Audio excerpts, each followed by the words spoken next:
माननीय मुख्यमंत्री श्रीयुत नवीन पट्टनायक राज्यर विकासमूलक कार्य संगे संगे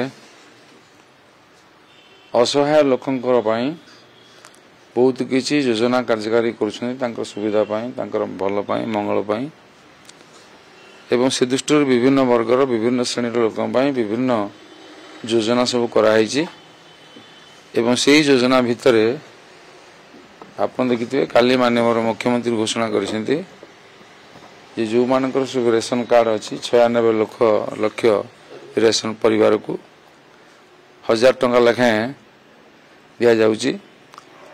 तेणु ये जो आर्थिक जो होती दरदाम वृद्धि से दरदाम वृद्धि को लोक मान शुएला भाया टे गोटे सहयोग कराई। विरोधी सब एक कहे जिते जहाँ कले विरोधी समालोचना करेंगे तेणु से किसी कहबार ना एते लोक उपकृत हे तेणु ये भल योजना सरकार के विरुद्ध किसी सेमती हवा ना। माननीय मुख्यमंत्री श्रीयुत नवीन पट्टनायक शासन काल भितर स्वच्छ निर्मल शासन एवं से बारंबार 1 नंबर मुख्यमंत्री होगा सर्टिफिकेट मिलूँ। काली देखि इंडिया टुडे रे पुणी थे से भारत वर्ष 1 नंबर मुख्यमंत्री भाव विवेचना कराई। तेणु एतर किसी भावमूर्ति क्षुण्ण होनी भावमूर्ति जो विजु जनता दल भोट सुरक्षित अच्छी।